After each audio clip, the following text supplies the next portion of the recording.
Welcome to A Light on Chinese Literature from China Plus. In today's episode, we continue presenting the book The Spirit of the Chinese People by Malaysian Chinese scholar Gu Hongming. Today, Manling narrates the article titled John Smith in China, in which Gu talks about the difference between the East and West. Enjoy.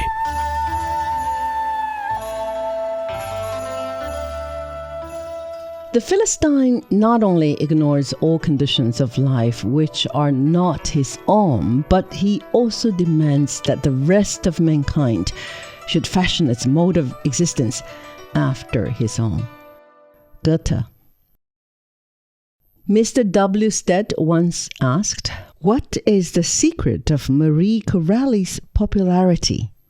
His answer was, "Like author, like reader." Because the John Smith who read her novels live in Maria Corelli's world and regard her as the most authoritative exponent of the universe in which they live, move, and have their being. What Marie Corelli is to the John Smith in Great Britain, the Reverend Arthur Smith is to the John Smith in China. Now, the difference between the really educated person and the half-educated one is this. The really educated person wants to read books which will tell him the real truth about a thing, whereas the half-educated person prefers to read books which will tell him what he wants the thing to be, what his vanity prompts him to wish that the thing should be. John Smith in China wants very much to be a superior person to the Chinaman, and the Reverend Arthur Smith writes a book to prove conclusively that he, John Smith, is a very much superior person to the Chinaman. Therefore, the Reverend Arthur Smith is a person very dear to John Smith, and the Chinese characteristics become a Bible to John Smith. But Mr. W. Stead says, it is John Smith and his neighbors who now rule the British Empire. Consequently, I have lately taken the trouble to read the books which furnish John Smith with his ideas on China and the Chinese. The autocrat at the breakfast table classified minds under the heads of arithmetical and algebraical intellects. All economical and practical wisdom, he observes, is an extension or variation of the arithmetical formula 2 plus 2 equals 4. Every philosophical proposition has the more general character of the expression A plus B equals C. Now, the whole family of John Smith belong decidedly to the category of minds which the autocrat calls arithmetical intellects. John Smith's father, John Smith Sr., alias John Bull, made his fortune with the simple formula 2 plus 2 equals 4. John Bull came to China to sell his Manchester goods and to make money, and he got on very well with John Chinaman because both he and John Chinaman understood and agreed perfectly upon the formula 2 plus 2 equals 4. But John Smith Jr., who now rules the British Empire, comes out to China with his head filled with A plus B equals C, which he does not understand, and not content to sell his Manchester goods, wants to civilize the Chinese, or, as he expresses, is to spread Anglo-Saxon ideals. The result is that John Smith gets on very badly with John Chinaman, and what is still worse, under the civilizing influence of John Smith's A plus B equals C Anglo-Saxon ideals, John Chinaman, instead of being a good, honest, steady customer for Manchester goods, neglects his business, goes to Chan Su-ho's gardens to celebrate the Constitution, in fact, becomes a mad, raving reformer. from China Plus. You're listening to A Light on Chinese Literature. I have lately, by the help of Mr. Putnam Weo's Reshaping of the Far East and other books, tried to compile a catechism of Anglo-Saxon ideals for the use of Chinese students. The result so far is something like this. 1. What is the chief end of man? The chief end of man is to glorify the British Empire. 2. Do you believe in God? Yes, when I go to church. 3. What do you believe in when you are not in church? I believe in interest in what will pay. 4. What is justification by faith? To believe in everyone for himself. 5. What is justification by works? Put money in your pocket. 6. What is heaven? Heaven means to be able to live in bubbling well road and drive in victorious. 7. What is hell? Hell means to be unsuccessful. 8. What is a state of human perfectibility? Sir Robert Hart's custom service in China. 9. What is blasphemy? To say that Sir Robert Hart is not a great man of genius. 10. What is the most heinous sin? To obstruct British trade. 11. For what purpose did God create the 400 million Chinese? For the British to trade upon. 12. What form of prayer do you use when you pray?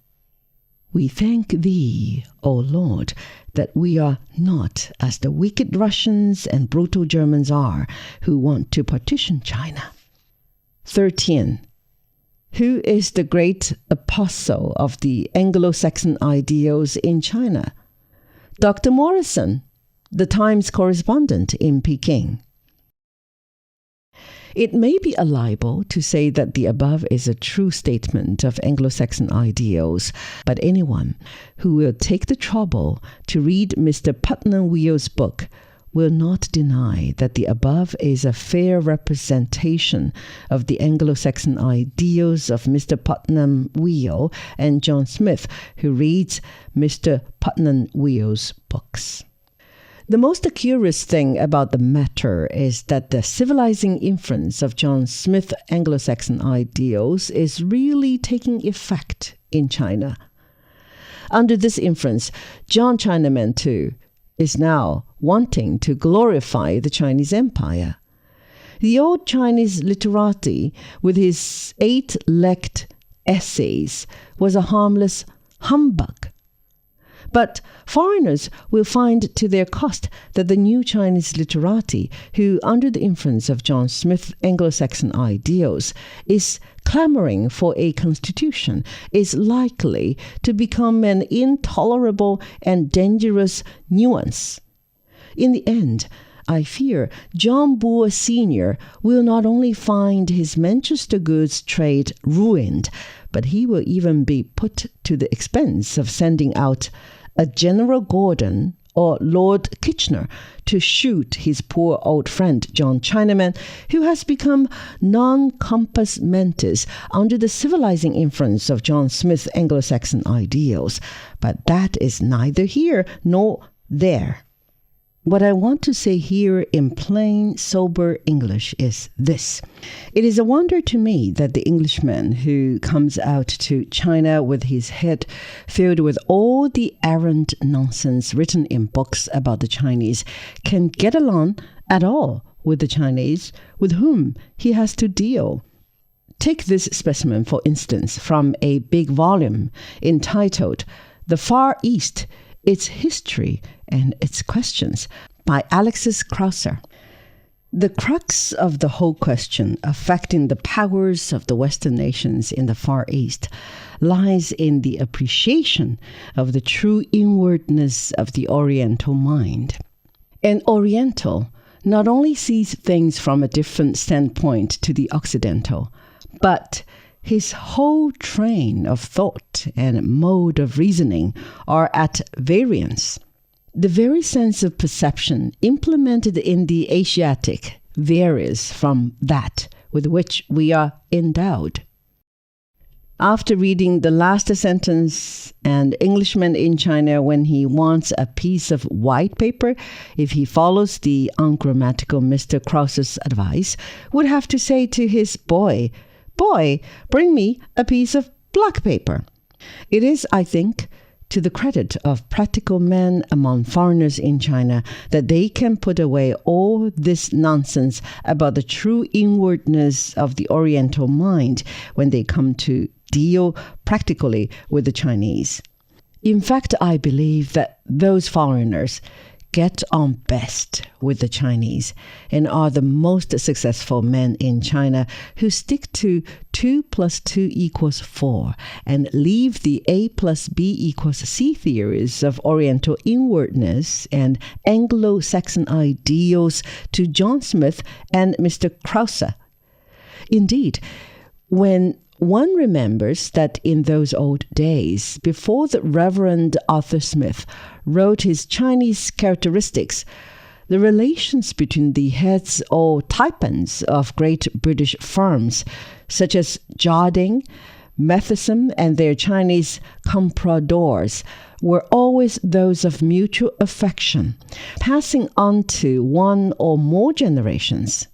When one remembers this, one is inclined to ask, what good, after all, has clever John Smith with his A + B = C theories of Oriental inwardness and Anglo-Saxon ideals done either to Chinese or foreigners?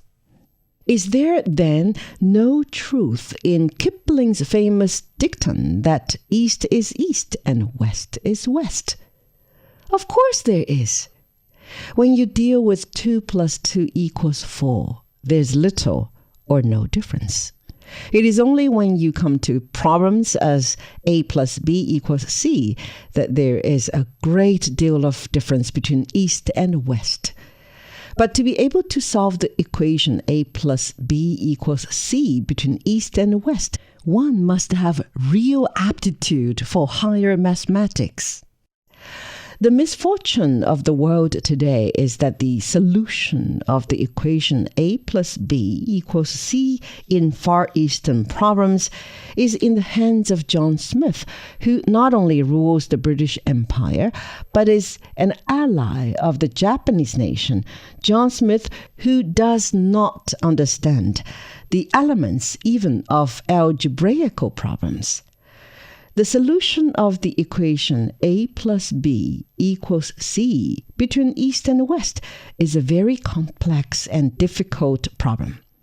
For in it, there are many unknown quantities, not only such as the East of Confucius and the East of Mr. Kang Ye-wei and the Viceroy Tuan Fan, but also the West of Shakespeare and Goethe and the West of John Smith.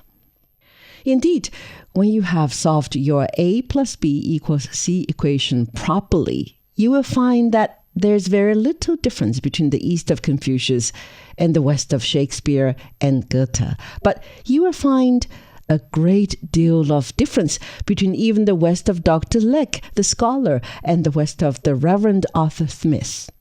Let me give a concrete illustration of what I mean.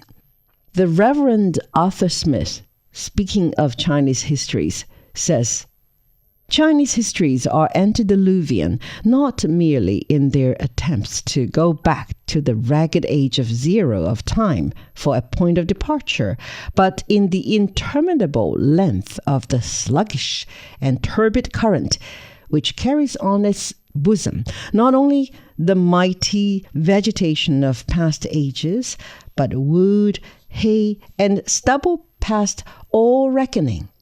None but a relatively timeless race could either compose or read such histories. None but the Chinese memory could store them away in its capacious abdomen. Now let us hear Dr. Legge on the same subject. Dr. Legge, speaking of the 23 standard dynastic histories of China, says no nation has a history so thoroughly digested, and on the whole, it is trustworthy.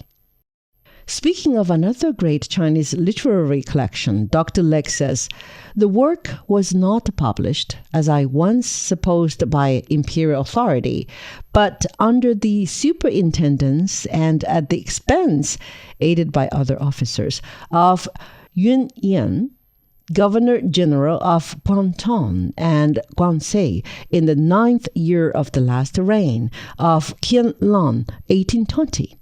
The publication of so extensive a work shows a public spirit and zeal for literature among the high officials of China, which should keep foreigners from thinking meanly of them. The above, then, is what I mean when I say that there is a great deal of difference, not only between the East and West, but also between the West of Dr. Legge, the scholar who can appreciate and admire zeal for literature, and the West of the Reverend Arthur Smith, who is the beloved of John Smith in China.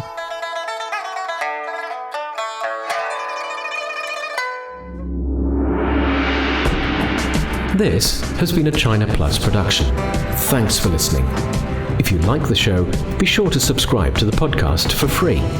If you have any comments about the episodes, just send us an email, podcast@cri.com.cn. podcast@cri.com.cn. We're also on Facebook and Twitter @China Plus News.